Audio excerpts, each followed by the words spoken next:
Welcome to HNEDU. Today I'm going to talk about HTTPS, that is an upgraded version of HTTP, as the name suggests. And definitely, why it's an upgraded version? Because it adds a layer of security. So, for example, if you're using an HTTP website, right now, if you're, let's say, you don't put SSL certificate, with the SSL certificate, you get HTTPS.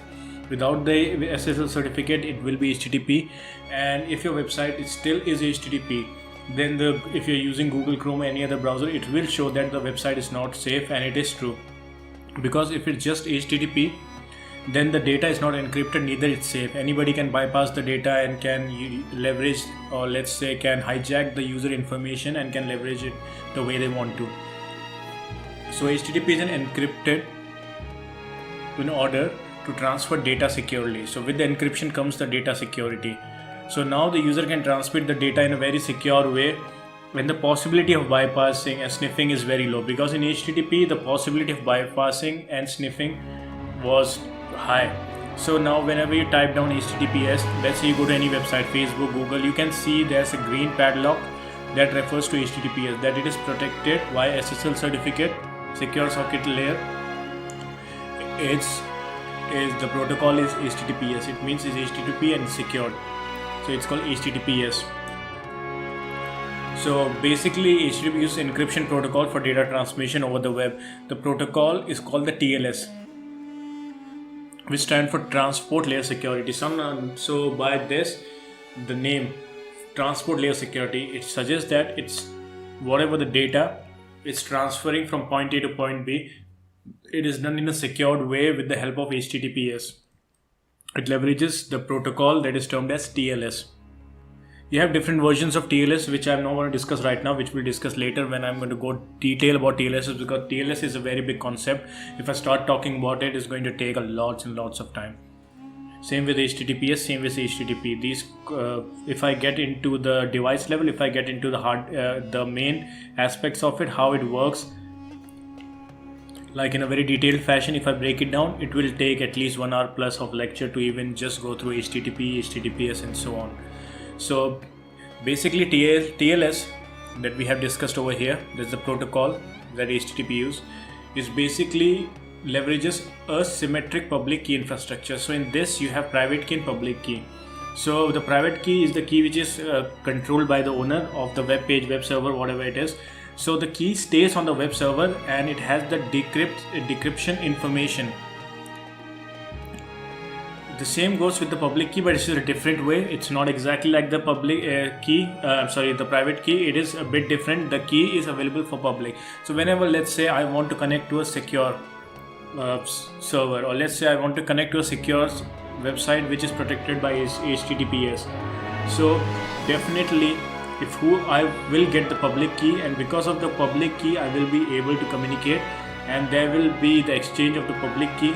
And the private key which is controlled by the owner, will also be leveraged in the process to make the content safe, to distribute the content, whatever the content is, whatever the information is, in a streamlined, secure way.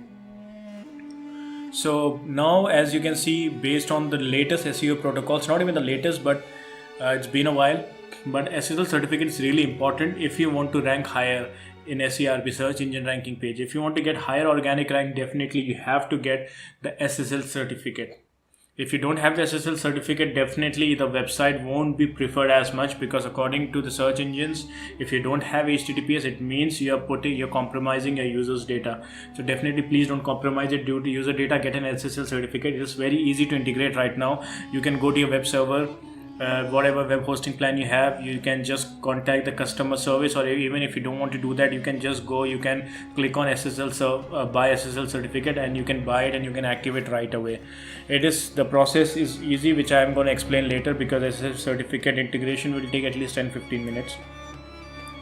So how this process works, why HTTPS is safe and why HTTP is not safe, it's because of the TCP three-way handshake. It's a really amazing process. So basically the TCP maintains the consistency of your communication, it maintains data security, at the same time it maintains the transmission of data. It manages it in a certain way that you get all the information that one person has sent. For example, a server A and their server B. So server A sends some information. What can happen is maybe the server B can receive some part of information. No, but if it's through TCP, then it will receive whatever information server A has sent to the server B. That's why TCP comes into play. It is used for secure transmission. You'll get all the information that you have shared, and it will not lose any of your packets, or let's say any of your data. And TCP refers to Transmission Control Protocol. It specifies the standards, and it specifies, standardize and manage the transmission of the data from client to the server and back and forth. And specifically in the HTTPS, why secure? Because it leverages three-way handshake, and I'm going to explain you how it works. So the step one is, for example, you want to develop a TCP. So let's say you have a server which is HTTPS, and you want to send in some information. So what is going to happen is, in the first part, the client will send a SYN segment to the server. So you're going to send a synchronization request to the server, which is called the request for synchronization. And once the synchronization request is being accepted, the server that you have sent the synchronized request will send in SYN ACK. It means the